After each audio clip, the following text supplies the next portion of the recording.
Good day mga ka-power up. Ito share ko lang sa inyo bagong build na ATS controller. Alright. So ito yung normal power. Normal power natin. At ito naman yung emergency. Okay, check natin yung loob mga ka-power up.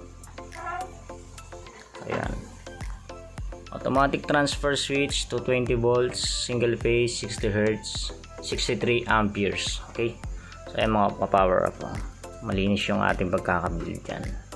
Maglagay tayo dito ng cable tray. Ayan. And main breaker, normal power. Ito naman yung emergency. Okay. So test natin mga power up. Naglagay lang pala ako dito ng light indicator. Itong load side po, papunta po ito sa main breaker niyo po sa bahay. Ayan. Yan, dito po kayo magko-connect. Ikakat po natin yung main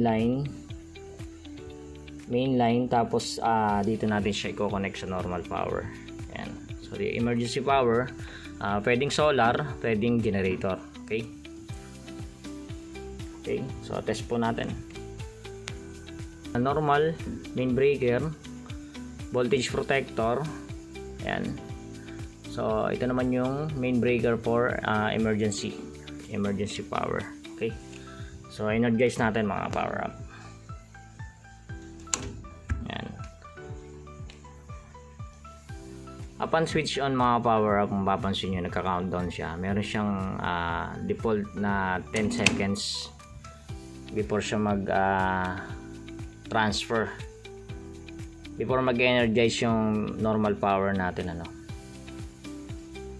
So yun, naka-transfer na siya sa normal power. Okay, switch on natin. Example na lang to, generator or solar. Ayan. Ayan, switch on natin, may power na siya. So pag nag-run out mga power up, kung sana siya magta-transfer. Ayan. Naka-emergency power na tayo, no? Ngayon na mga power up, kung sakali man na mag-fluctuate yung power natin. Ayan, hindi agad siya papasok. Meron siyang 10 seconds delay. Ayan. Kahit mag-fluctuate pa yung power natin dyan. Protection na rin yan sa mga equipment natin sa mga bahay. Ayan. Hindi agad siya basta-basta papasok. May mga pagkakataon kasi na pag nag-brown out, bumabalik yung power. Minsan nagpapatay hindi siya. Ayan. Ayun, kung sana siya nag-transfer after 10 seconds. Bukod dun mga power, pwede mo pa siyang i-set.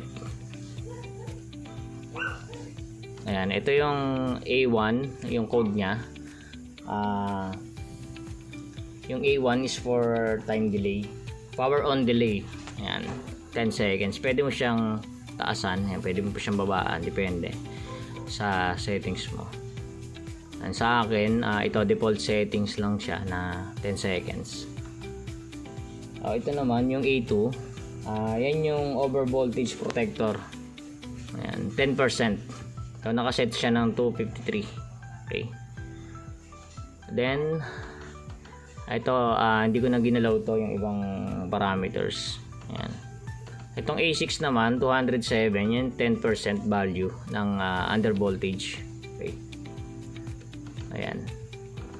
Meron naman kasamang manual to mga power up. Para ma-set nyo kung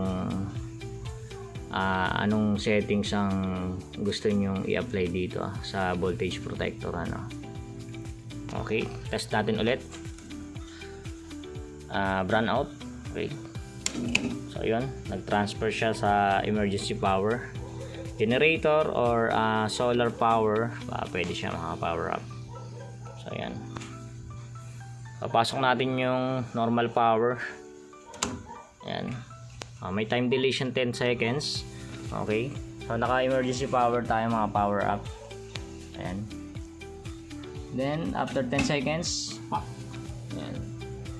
Nasa normal power na tayo mga power up. Then ulit brown out. Shut down natin yung normal power. Okay. Ayan. Alright mga power up. So functional siya, no? Ayan, malinis yung pagkakabuild natin. Ayan. Okay. So yun lang mga power up ano. Sa mga gustong magpa-build sa akin ng ATS controller, message nyo lang po ako sa page Manong BTB. Yan. Yun, may kasama ng sticker yan mga power up ano. Sa mga gusto magpa-build, PM lang kayo mga power up. So yun lang mga power up. God bless and power up.